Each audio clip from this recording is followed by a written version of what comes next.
There won't be any rebuild. There doesn't have to be any rebuild. Can we please stop talking about the rebuild? Good morning to you. Good Wednesday morning. I'm Dejan Kovacevic of DK Pittsburgh Sports, and this is Daily Shot of Penguins. It comes your way bright and early every weekday if you're into football and or baseball.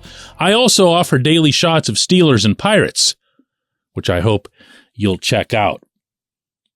The rebuild concept in Pittsburgh is just poison.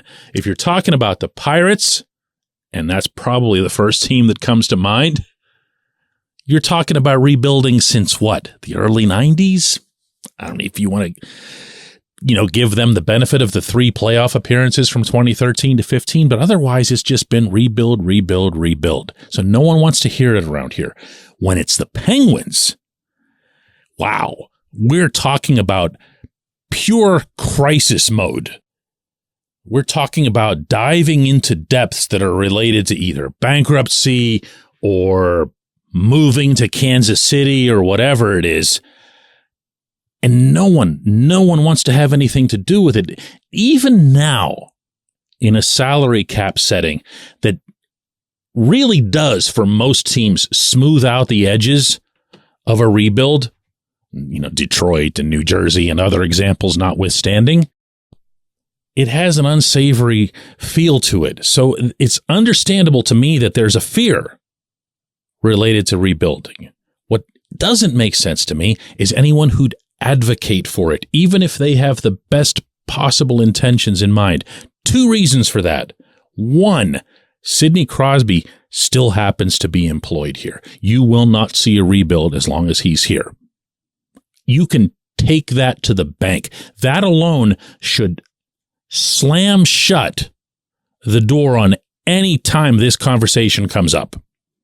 It just won't happen. You are not going to see Sid shepherd a bunch of prospects on his way to a grand, glorious retirement. It will not happen. 2 is that the general structure of this roster is that your older players are still by far your best players. Okay, think about that just for a second. If you're going to rebuild, and you're going to rebuild with youth, you gotta have youth, don't you? And they don't. And you can make any argument that you want. Well, if you trade Jake Gensel, you'll get a couple of good young players for him and some draft picks. Okay. And what about the other 18 or so that you need in order to come up with 5 who will stick? Because that's pretty much the ratio. You don't have it. You don't have it to acquire. If you want to throw in, I don't know, this is just fantasize here, okay? For me, in a negative way, that you're just going to move out as many players as you want, other than, Sid, Gino, and Letang. You're just going to leave everything else, to walk away. You don't have the assets, because what you have for most of these guys are contracts that other teams wouldn't want, especially in the continuous flat cap era.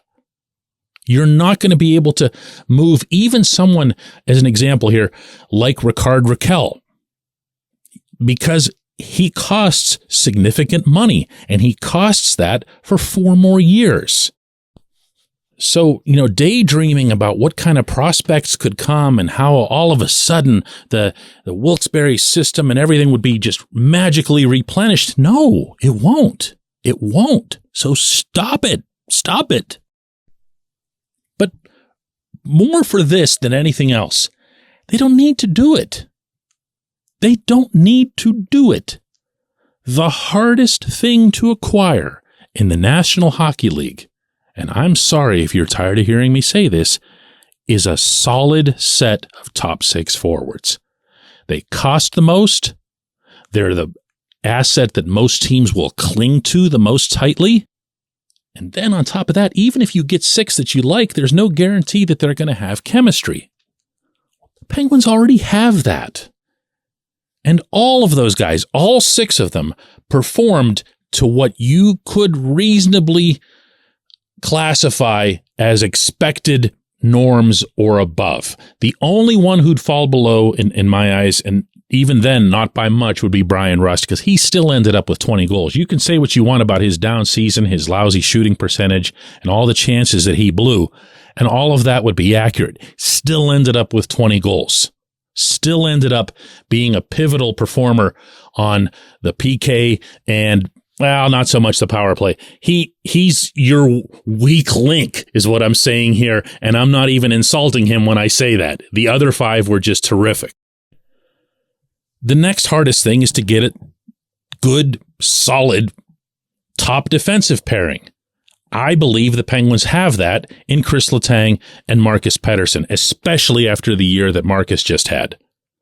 The next hardest thing to get after that is a franchise goaltender. I wanted to think that's what Tristan Jarry was going to become. I want to believe that Jarry was as hurt as he says he was, the way he came forth in Columbus after the finale out there and talked about this long-lasting injury that bothered him the whole year and whatever else. And I want to believe that it doesn't require surgery, and I want to believe. I don't. Not right now. But if he isn't the guy, there are others. That's where you spend your free agency dollars. That's where you make your trade. So what's left? Well, from a roster and depth chart standpoint, it's the easiest parts of the roster to acquire. Also, the least expensive parts of the roster to acquire, unless you're Ron Hextall and just feel like giving these guys all $1 zillion. You just find yourself 6 pluggers up front, 4 pluggers in the back, and go, man, go. That's it. That's it. That's all this team needed during the past season. That doesn't require rebuild. That requires a reflush. When we come back, J1Q.